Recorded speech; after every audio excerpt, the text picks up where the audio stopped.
Okay, so now we're going to go over furnishing logic. There's no right and wrong way, like I said in the past lesson, but there are things that you should definitely do. One of them being making sure you furnish your unit using basic logic. Seemingly simple, but there is more than meets the eye when you're thinking about furnishing logically. When you are furnishing the property, you want to make sure you are furnishing logically according to how many people are coming and what types of people will coming. And then I'll also drop some notes about little things that you want to do in the house to make it easy. But to go deeper into furnishing for the amount of people you are hosting for, make sure you have enough furniture and amenities for everybody. If you're advertising that you can sleep 9 people, then you need to have 9 dinner chairs, glassware and silverware sufficient for 9 people, beds and sleeping arrangements for 9 people. And you have to have, if you have a beach house, you may want to have 9 beach chairs, 9 towels, stuff like that. If you're on the ski slopes, you may want little boot warmers or hand warmers for 9 people. Whatever it is that you're providing for your people, make sure there's enough for everybody.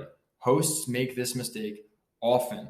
They have a 3-bedroom that can sleep 10, but then they only have a small dinner table that has 6 seats. That's going to be a conflict. If you're advertising 10 people and you don't have dinner tables or dinner chairs for 10 people, that's going to be an issue. That will be an issue for most guests, along with anything else that is not abundant enough. It has to be abundant enough for the amount of guests advertised for. How do you think a guest is going to feel after discovering half of the family can't eat at the dinner table? Probably as if they're not getting the value that they were promised, and that's going to reflect on your reviews when they leave you a review. A mistake like this is not worth it, and it is simply a lack of planning on your behalf for your guests. So also make sure that you can see this in your photos. Show the dinner chairs in the photos, the glassware in the photos, and all the rest of the amenities, and their abundance in the amount that you're providing, that it is enough for the amount of people who are coming. People notice this type of thing when they're deciding where to stay, and you don't want them wondering about your unit when they're trying to choose between your unit and someone else's unit. It will become evident that in order to provide the necessary experience for your guests, you furnish your unit according to the amount of people you can accommodate.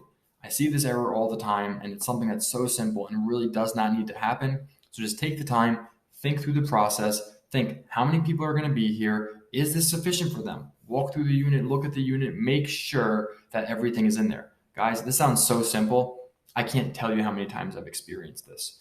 And if you have a dinner table, you're advertising for 10 and you have a dinner table for 6, then put a picture of some fold-away chairs that are in the closet. Something like that. You can't have people showing up to your unit with nowhere to sit. It's going to be a huge problem. It's going to reflect poorly on your value, and it's not going to get you where you want to go. Over time, it will decrease your ratings and cause you to go down. So that's one. You also want to furnish according to who your audience is, though. So there's the amount of people who are coming, and then there's who is coming. Different people will look for different furnishings and different amenities. A good host will put themselves in their traveler's shoes to determine what is needed. Again, a few of the main traveler groups are workers, travelers, and vacationers. Most of my clients are commuters, work travelers, or vacationers. That's just how it worked out for me. Not to say it's definitely going to work out for you. But like I said, the majority of my guests can fall into one of these categories. But some essentials for the work traveler are a desk, pens, pencils, a pad, an office chair. You may want some monitors so they can easily hook up their computer to it. Anything that's going to make it easier for the work commuter or the work traveler is what you're going to want to put in there.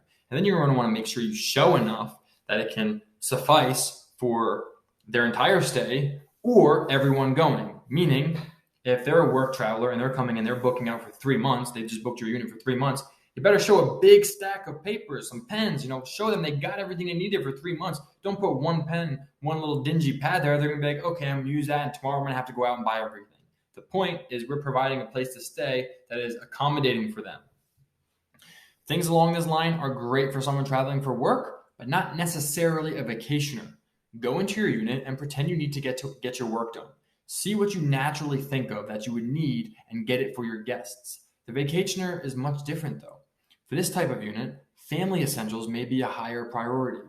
Things like a good TV or entertainment system, board games, puzzles, a more completely stocked kitchen, amenities for small children like a crib or pack and play. Again, pretend you are traveling for vacation. For whatever reason, anyone would travel to your unit and see what you would naturally want. Pretend you have a family. What would the family want? Bring a friend to your unit. Hey, if you were coming here, what would you be looking for, right? So know who your audience is and know how many of them are coming. If you can focus on those two variables, how many people and who are they, you're going to be much better off. You're going to put yourself in their shoes, and you're going to furnish better, you're going to accommodate better, and they're going to be happier.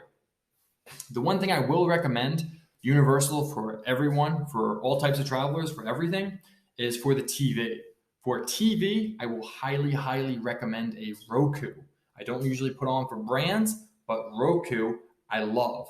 And I love it because it's basically like any other smart TV, but what separates Roku from everyone else is the simplicity. Simple is key for your Airbnb. You do not want any part of the process to come off to the guest as complicated. These remotes don't have any words, so they're easy to understand for whatever languages your guests may speak. They use symbols, arrows, and have all the top streaming services as a little logo on the remote. So all you have to do is be able to recognize the Netflix, the Hulu, the Disney Plus, the Apple TV, and push it, and push the logo, and it'll bring you right to there. Anyone, no matter what language they speak, no matter what they're used to, can understand that. The power button is just a power button. It doesn't say power, it's just a symbol. The arrows to navigate are just arrows. The Roku remote is just so easy. And you know what? I'm going to show you.